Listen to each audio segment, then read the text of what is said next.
भगवान से प्रार्थना कैसे करें? एक बार संत रामदास अपने शिष्यों के साथ मिलकर मंदिर में भजन कर रहे थे। भजन की समाप्ति के बाद हर कोई भगवान की तरफ हाथ जोड़कर खड़ा हो गया और प्रार्थना करने लगे।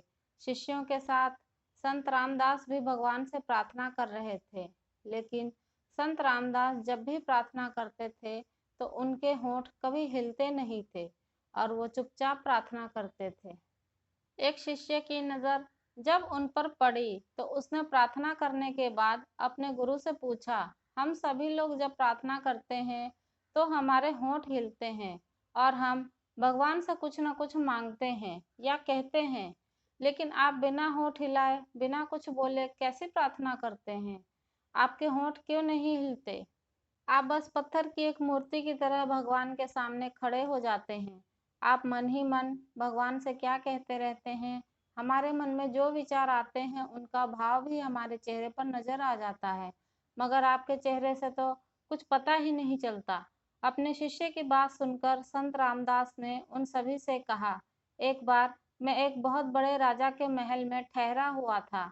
वापसी के समय वो राजा मुझे अपने महल के द्वार तक छोड़ने के लिए आया और जैसे ही हम द्वार से बाहर निकलने वाले थे, तभी वहां एक मैले कुचैले कपड़े पहने, हाथ में कटोरा पकड़े हुए एक भिखारी आ गया। दिखने में एकदम कमजोर था। उसके शरीर की स्थिति भी दयनीय थी। उसे देखकर ऐसा लग रहा था मानो कई दिनों का भूखा हो। शरीर सूखकर कांटा हो चुका था। उसके चेहरे पर बस आंखें ही चमक रही थी। उसे देखते ही राजा बोला, कौन हो तुम? यहाँ क्यों आए हो? मुझसे क्या चाहते हो? राजा के सवालों को सुनकर वो भिखारी बोला, हे राजन, मैं जिस हाल में आपके द्वार पर खड़ा हूँ, अगर उसे देखकर भी आपको मेरी प्रार्थना का पता नहीं चल रहा है, तो फिर मुझे कुछ कहने और बताने की जरूरत नहीं है। मैं आपके द्वार पर खड़ा हूँ, मेरी स्थिति को देख लो, मेरा होना ही मेरी प्रार्थना है। भिखारी की बात सुनकर राजा चुप हो गया। अपने सैनिकों को बुलाकर उसने उस भिखारी को खाना खिलाया, उसके नहाने धोने का प्रबंध किया, उसे नए कपड़े दिए और कुछ सोने की मुद्राएं देकर उसको विदा किया। संत रामदास जी ने आगे अपने शिष्यों से कहा, मैं उस भिखारी की बात से बहुत प्रभावित हुआ और वो बात मेरे मन में बैठ गई। उस दिन से मेरे लिए राजा मेरा भगवान है। मैंने उनसे कुछ भी कहना और मांगना छोड़ दिया। मैं भगवान के द्वार पर जाकर खड़ा हो जाता हूँ, हाथ जोड़ता हूँ और बस चुप रहता हूँ। मैं मानता हूँ कि वो देख लेंगे। मैं क्या कहूँ? अगर मेरी स्थिति कुछ नहीं कह सकती तो मेरे शब्द क्या कह पाएंगे? अगर ऊपर वाला मेरी स्थिति नहीं समझ सकता तो वो मेरे शब्दों को क्या समझेगा? मेरा उसके द्वार के आगे खड़ा होना ही काफी है। उन्हें जो देना होगा वो देंगे। मुझे हर बार कुछ कहने या मांगने की जरूरत नहीं है।